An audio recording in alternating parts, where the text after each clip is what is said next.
Co takiego łączy tych wszystkich producentów? Każdy z nich ma już swój autobus elektryczny, a uściślając i pamiętając o tym, o czym wam mówiłem w ostatnim odcinku, autobusy bateryjne. Nie musicie jednak taśmy przewijać z powrotem, bo w tym odcinku zobaczycie 11 marek elektrobusów, które producenci pokazali na całkiem ogromnych targach pojazdów transportu publicznego. Wydarzenia odbyły się we wrześniu w Berlinie i Hanowerze. Zapraszam was do oglądania.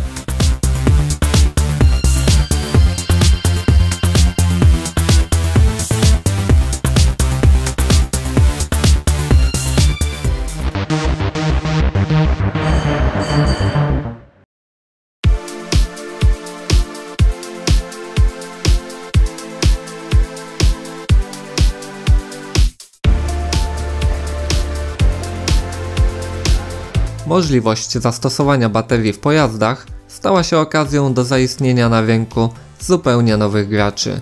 Tak też było w przypadku holenderskiego producenta Ebasco, który zaprezentował pojazd w wersji 2.1. Producent deklaruje niskie zużycie energii przez pojazd na poziomie 0,9 kWh na kilometr przy połowicznym zapełnieniu pasażerami i zasięg ponad 300 km. Przy ładowaniu pantografowym z mocą 300 kW producent zapewnia możliwość przejazdu 5 km po minucie ładowania. Nowością dla mnie był kontakt z niemiecko-turecką marką Sileo. Firma produkuje wyłącznie autobusy elektryczne w wersjach 10, 12 i 18 metrowej. Producent deklaruje bardzo niską konsumpcję energii dla autobusu standardowego na poziomie 0,8 kWh na kilometr przy rzeczywistych warunkach ruchowych. W pojeździe zastosowano system monitoringu każdego ogniwa baterii, który w przypadku przekroczenia limitów napięcia automatycznie ma wyłączyć cały układ wysokiego napięcia w pojeździe. W wersji przegubowej bateria składa się z aż 474 indywidualnie monitorowanych ogniw. Dotychczas ten czeski producent dostarczał osprzęt elektryczny do trolejbusów i tramwajów. Od zeszłego roku w ofercie firma posiada jednak 12-metrowy autobus Electron z sylwetką dość złudnie przypominający nowego Solarisa Urbino. Elektrobus posiada w piastach tylnych kół dwa elektryczne silniki ZIL-ABEG o mocy 113 kW każdy, a na pokład zabierze do 90 pasażerów. Przy tej okazji warto więcej powiedzieć o firmie ZIL-ABEG, niemieckim producencie wentylatorów, klimatyzacji i napędów elektrycznych. Na wystawie sygnowanej przez tę firmę pokazano całą gamę pojazdów, w których wykorzystano synchroniczne silniki w piastach tylnych kół. Miejski pojazd firmy budującej twoje marzenia jest już nam doskonale znany z odcinka z Warszawy, choć producent z Chin tym razem pokazał niskopodłogowy autobus z przestrzenią pasażerską znacznie lepiej dostosowaną do warunków europejskich. Byt jako jedyny pokazał też elektryczny autokar turystyczny o zasięgu pomiędzy 140 a 200 km, w zależności rzecz jasna od panujących warunków. Pojazd opracowano z myślą o kursach z turystami po mieście. Charakterystyczne dla bydów jest też wykorzystanie baterii żelazowo-fosforanowej. Jak na razie pojazdy ładowane są wtyczkowo, ale producent pracuje nad rozwiązaniem pantografowym. Do kwietnia 2016 roku firma wyprodukowała już 10 000 autobusów elektrycznych. Dużym zaskoczeniem dla mnie było pojawienie się na targach drugiego producenta autobusów elektrycznych z Chin, zajmującego się także produkcją pociągów. Firma CRRC pokazała dwa autobusy, 12-metrowy i przegubowca używanego w mieście Graz w Austrii. Firma proponuje budowę stacji ładowania o dość dużej mocy 600 kW, co ma pozwolić w przeciągu 30 sekund doładować autobus energią potrzebną do przebycia kolejnych kilku kilometrów. W efekcie w pojazdach stosowane są raczej małe baterie o pojemności od 25 do 100 kWh.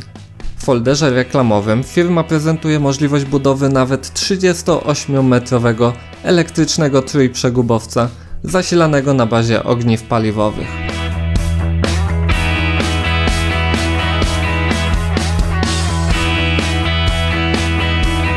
Jeszcze większą niespodzianką była obecność producenta z nieco nam bliższej Europy Wschodniej, a konkretniej z Białorusi.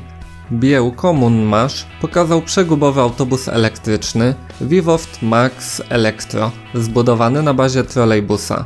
Baterie zainstalowane w pojeździe mają zapewnić przejazd do 12 km, a czas ładowania baterii od 30% do pełna deklarowany jest na 5 minut. W pojeździe mimo wszystko pojawiła się dość obciachowa kierownica rodem z minionego wieku.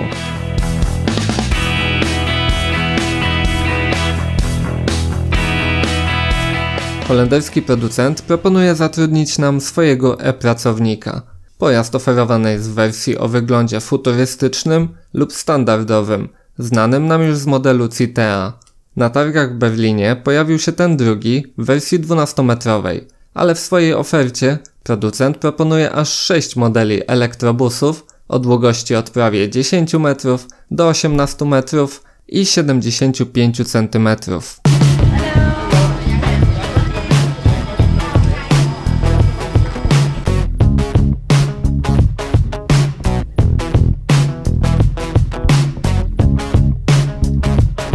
Volvo pokazało dwuosiowy autobus elektryczny z serii 7900, jeden z 3 testowanych w Gothenburgu w Szwecji.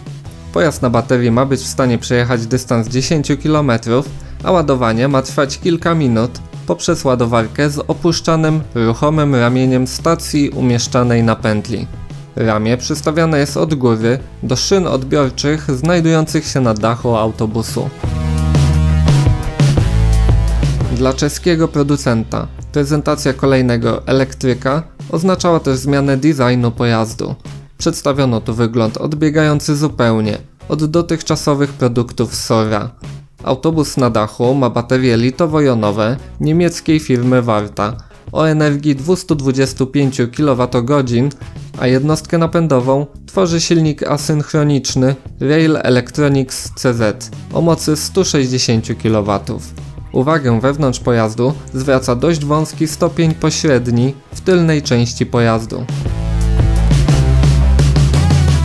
Przez wiele lat MAN zarzekał się, że autobusy elektryczne nie mają przyszłości, a kierunkiem w stronę niższej emisji spalin miały być pojazdy hybrydowe, gazowe bądź wodorowe.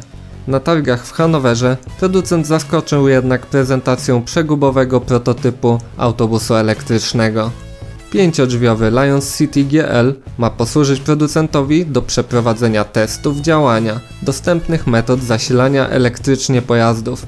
Seryjną produkcję autobusów bateryjnych MAN rozpocznie jednak dopiero przed rokiem 2020.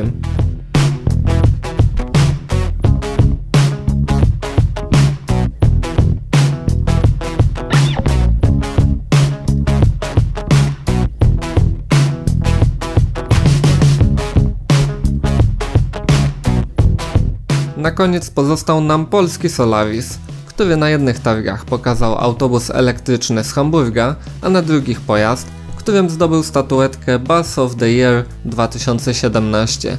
Oba pojazdy to oczywiście przedstawiciele 4. generacji autobusów Solarisa. Zwycięski w europejskim konkursie produkt wyposażony był w baterię o energii 240 kWh. Elektrobus z Hamburga ładowano poprzez pantograf, a obok elektrobusa w Hanowerze pokazano też ładowarki plug-in firm Ekoenergetyka i Metcom.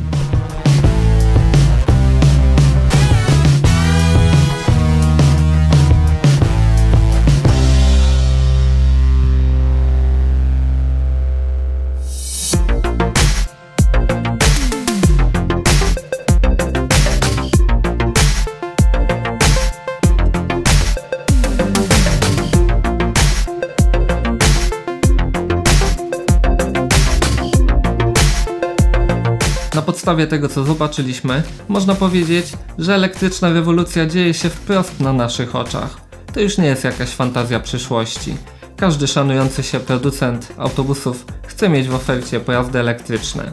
Błyskawicznie powstał przy tym spory rozrzut technologii, napędów, baterii czy metod ładowania. I ciężko tutaj na chwilę obecną wskazać jedyną słuszną ścieżkę wyboru.